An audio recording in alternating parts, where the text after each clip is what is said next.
Berjumpa lagi pada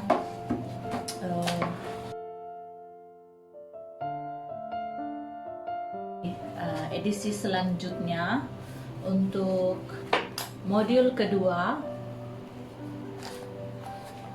pada bab yang ke-5 ya. Seperti biasa saya akan membaca dan Anda akan mendengar. Oke. Bab 5 dengan tajuk Pandangan Lain Terhadap Gereja Permulaan. Sebagaimana kita sekarang telah mempertimbangkan dengan serius model gereja yang akan kita rintis, hanya ada satu sumber yang dapat kita jadikan acuan, yaitu Alkitab. Kita harus memastikan bahwa kita membangun berdasarkan model Alkitab. Ketika Allah memberi petunjuk kepada Musa dalam kemah Tabernacle, ia tetap menyuruhnya untuk melihat bahwa ia membuat semuanya berdasarkan corak yang telah ditunjukkan padanya di gunung, yaitu dalam Kejadian 25 ayat 40. Kita juga merupakan para pembangun bersama dengan Tuhan dan harus berusaha untuk melakukan segala sesuatu berdasarkan corak Alkitabiah. Jika kita meneliti keaslian gereja mula-mula di Kisah Para Rasul, kita menyadari ada dua hal. Yang pertama, sebuah model Alkitab. Gereja mula-mula didirikan oleh kuasa pemerintahan Allah yang tertinggi, berdasarkan prinsip-prinsip Alkitab yang dikenal. Karena itu, apa yang kita miliki sekarang tidak hanya merupakan catatan sejarah tentang lahirnya gereja Perjanjian Baru, tetapi merupakan model gereja sepanjang abad. Ada beberapa petunjuk Alkitab yang terdapat dalam model gereja mula-mula yang harus diabadikan dalam model gereja sepanjang abad, terlepas dari konteks geografi atau zaman. Yaitu yang pertama, dasar Alkitab. Peluncuran gereja mula-mula membawa semua tanda rasmi kesahihan Alkitab. Hal itu secara jelas disusun oleh Allah yang terdapat dalam Alkitab, merupakan pemenuhan semua nubuat dari ramalan para nabi. Tersembunyi di balik permukaan tulisan Perjanjian Lama, tetapi janji tentang masyarakat Perjanjian Baru dan gereja mula-mula mulai memenuhi semua nubuatan itu. Karena itu, kitab suci adalah buku sumber dari gereja yang merupakan inspirasi dan penuntun bagi semua cita-cita dan kegiatan orang Kristen. Karena itulah tujuan kita dalam perintisan gereja memerlukan memulai suatu kumpulan yang berdasarkan Alkitab dari orang-orang yang ditebus serta Roh Kudus yang memenuhi orang-orang yang percaya kepada Yesus Kristus. Yang kedua, pimpinan kerasulan. Para rasul yang pertama masing-masing dipilih dan dipanggil oleh Tuhan. Suatu pimpinan yang benar dari gereja mula-mula. Mereka tidak diatur oleh sistem gerejawi atau orang yang memahami hukum, tetapi oleh orang yang dipanggil Allah dan pelayan yang ditunjuk, yang menyesuaikan diri kepada corak pelayanan Perjanjian Baru. Masing-masing dari mereka adalah harus lahir baru, dipenuhi Roh Kudus, menerima panggilan ilahi, dan Allah memampukan para pelayan Perjanjian Baru. Yang ketiga, wewenang yang berkarisma. Gereja-gereja dalam Perjanjian Baru semuanya memiliki karisma. Ada kuasa supranatural dari Roh Kudus yang membuktikan hal itu. Mereka tidak bergantung pada program-program atau keahlian manusia, tetapi dalam urapan dan kuasa Roh Kudus.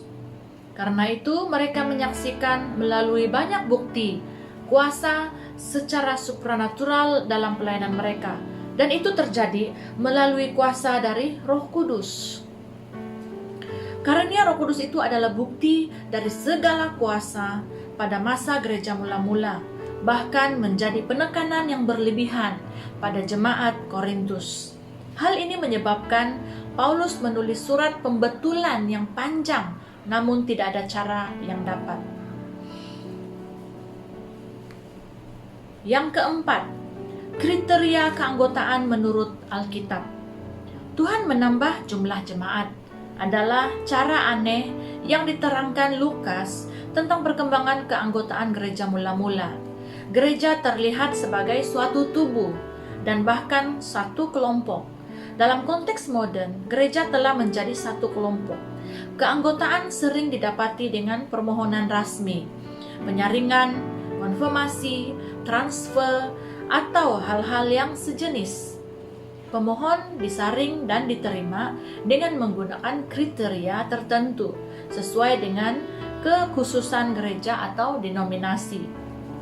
Dalam konteks gereja mula-mula, anggota baru dibenangkan untuk Kristus, kemudian dibaptis dalam air, mulai diajar dengan doktrin dan cara hidup para rasul, serta masuk dalam persekutuan orang-orang yang ditebus. Semua pada waktu yang bersamaan, kekuatan roh dan usaha manusia. Aspek manusia tidak formal atau legalis, tetapi informal dan praktik. Yang kelima, kelompok sel. Memecahkan roti di rumah masing-masing secara bergilir. Kisah Rasul 2 ayat 46. Menunjukkan beberapa hal, tetapi yang jelas kebanyakan kegiatan gereja mula-mula dilakukan di rumah orang-orang percaya pada waktu itu. Tentunya kelompok yang bergabung saat itu tidak besar, karena ukuran rumah mereka rata-rata menjadi halangan. Sehingga kita yakin bahwa corak yang dilakukan oleh kelompok jemaat yang lebih kecil bertemu bersama secara rutin di rumah mereka secara bergilir-gilir, dengan tujuan menyembah dan saling membangun. Mereka mengambil bahagian dalam perjamuan. Mereka bersehati dalam doa, mereka memuji Allah bersama. Persekutuan ini tentunya diawasi oleh pemimpinnya, seperti cara yang biasanya. Persekutuan ini merupakan faktor yang sangat diperlukan, baik untuk pembangunan jemaat atau penyebaran kekristenan. Hal ini merupakan yang penting untuk pertumbuhan dan perintisan gereja. Yang ketujuh, persekutuan yang lebih besar. Dan dalam bait Allah, Kisah Rasul 2 ayat 46, mereka tidak hanya bertemu dalam kelompok kecil di rumah mereka, tetapi juga bertemu secara teratur dalam kelompok yang lebih besar ketika seluruh jemaat datang bersama. Dalam konteks modern kita, hal ini disebut sebagai perayaan, yaitu ketika seluruh jemaat datang bersama-sama, berbeza dari pertemuan dalam jumlah kelompok kecil. Kedua bentuk ini penting, bahkan mungkin bermanfaat sangat penting bagi fungsinya yang berkesan, pertumbuhan dan penyebaran gereja. Yang ke-8, pelayanan sosial. Dan semua orang yang telah menjadi percaya tetap bersatu dan segala kepunyaan mereka adalah kepunyaan bersama. Itu dalam Kisah Rasul 2 ayat 44. Istilah tetap bersatu menyatakan jauh lebih banyak dibandingkan berada bersama dekatnya. Ini menunjukkan satu kebersatuan yang melambangkan koinonia atau persekutuan saling membagi ikatan gereja saat itu, termasuk hubungan saling mengasihi dan memperhatikan satu sama lain yang dinyatakan ke dalam kehidupan praktik setiap hari. Konsep perhatian dan kesaksian inilah yang dijadikan acuan oleh komentator zaman ini. Ketika mereka berkata, orang-orang yang mengacaukan seluruh dunia telah datang juga kemari. Kisah Rasul 17 ayat 16. Kepedulian sosial bukanlah faktor sementara dalam kehidupan gereja. Beberapa tahun kemudian kita menjumpai bukti kuat dalam Kisah Rasul 6 ayat 1 hingga 7 ketika gereja-gereja melayani janda-janda pada program pemerhatian setiap hari, termasuk pula pembahagian makanan. Yang ke-9, pujian dan penyembahan.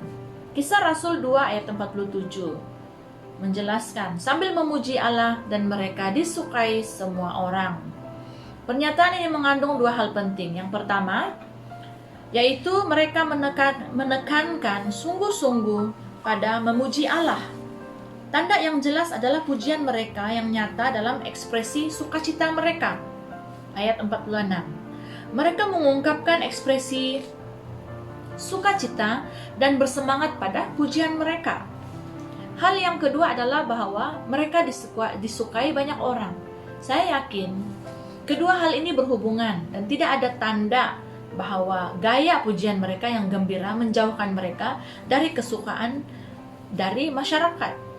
Hal yang saya anjurkan di sini adalah bahwa ekspresi musik dan suara adalah bahasa logik dari hati dan sungguh-sungguh media komunikasi yang berkuasa.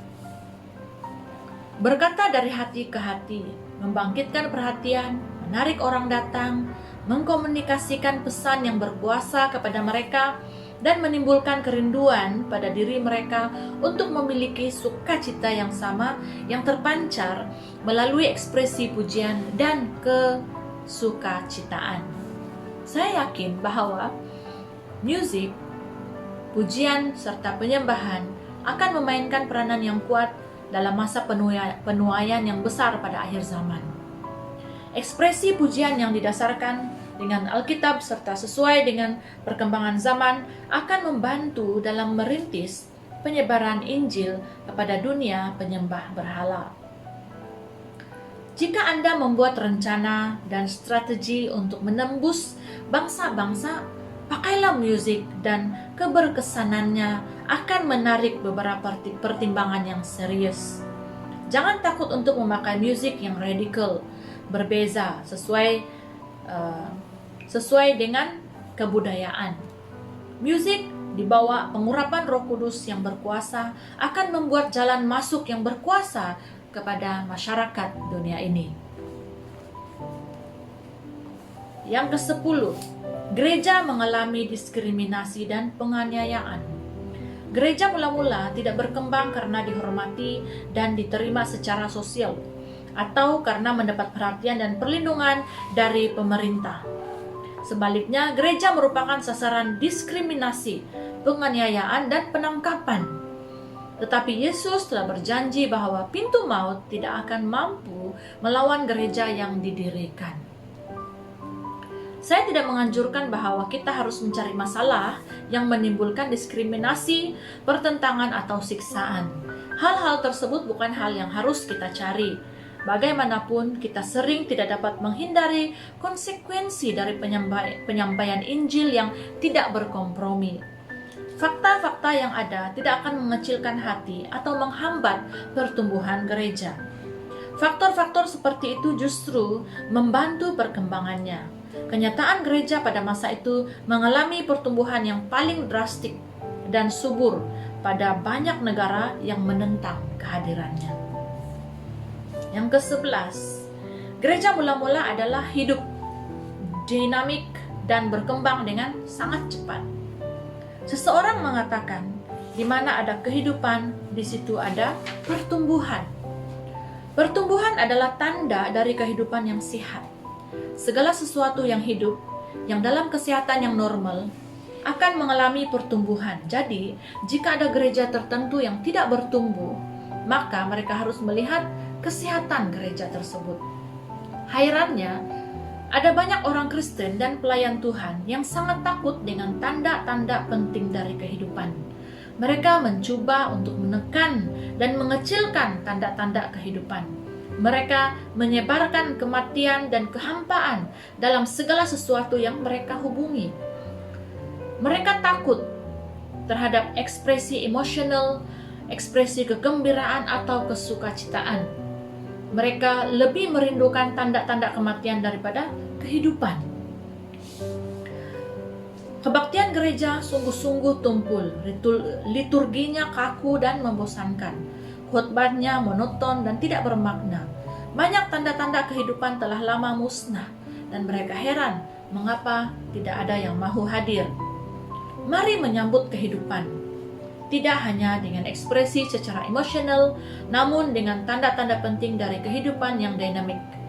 Biarlah hembusan Roh Kudus bertiup melalui gereja, meniup jaringan-jaringan dan menembus kehidupan baru ke dalam lubang pernafasan gereja. Jadilah gereja yang saudara rintis menjadi tempat kasih, kehidupan, dan kuasa. Kita juga harus sadar bahwa gereja yang baru dilahirkan ini sesuai dengan konteks kebudayaan, keagamaan, wilayah, serta zaman pada waktu itu.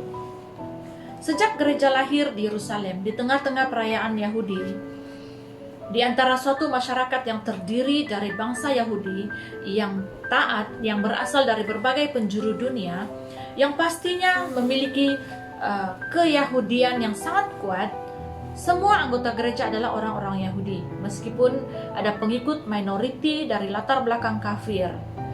Pada tahap awal dari pertumbuhan dan perkembangan gereja, para rasul cenderung untuk menjadikan rumah ibadat setempat menjadi asas untuk program khutbah dan pengajaran mereka, sehingga selama bertahun-tahun gereja tetap memiliki kecenderungan ke arah keyahudian. Sejak gereja lahir di Timur Tengah, ia memiliki gambaran serta gaya Timur Tengah, walaupun keanggotaannya beraneka ragam, namun masih memiliki gaya seperti itu. Ketika gereja mulai bertumbuh dengan cepat, meluas ke Asia Kecil, kebiasaan serta kesan mula-mula dirubah seperti lingkungannya yang baru. Sejak gereja lahir pada abad pertama, cara-cara dan aktivitinya sesuai dengan latar belakang zaman itu. Saya percaya bahwa dalam semua cara gereja selalu sesuai dengan keadaan zamannya. Saya yakin kalau kita sekarang sedang mendekati suatu pokok penting untuk para perintis gereja untuk memiliki hasil yang maksimal atas suatu masyarakat. Pendekatan kita harus sesuai dengan masyarakat itu dalam keagamaan, budaya, dan zaman yang berbeza. Contohnya, jika tujuan kita merintis gereja baru dalam masyarakat Yudaisme, kita harus memastikan bahwa kesan kita tidak menentang etika masyarakat tersebut. Ada banyak segi dari kekristenan modern, khususnya produk dunia barat yang secara jelas menyerang pikiran orang Yudaisme. Banyak dari hal-hal ini yang bukan Kristen yang sejati ataupun sesuai dengan Alkitab. Beberapa berasal dari tradisi Kristen yang diambil dari jalur yang panjang. Adalah tambahan pikiran barat yang diambil dari pengaruh barat yang kuat pada abad-abad terakhir dari sejarah kekristenan. Saya tidak mencadangkan bahwa kita harus berkompromi dengan segala sesuatu yang alkitabiah dan sungguh-sungguh Kristen, ataupun bagaimana pesan-pesan kita dapat berkompromi dengan segala cara, tetapi penyajian kita tentang pesan itu dapat diatur agar menghindari penyerangan atau kesalahpahaman yang tidak perlu. Kesan yang kita tampilkan dalam penampilan, kelakuan, dan gaya hidup harus selalu sesuai dengan situasi. Banyak pandangan umum di antara orang Yudaisme dalam menanggapi kekristenan dan secara khusus penginjilan Kristen. Kita mungkin tidak setuju dengan pandangan ini atau melihatnya secara benar, namun mengacuhkan hal itu.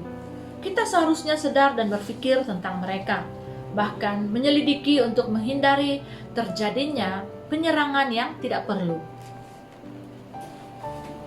Banyak gereja di Asia dan Afrika yang telah menyinggung hati nurani keagamaan masyarakatnya dengan menyertai dan melakukan konsep-konsep yang berasal dari dunia barat.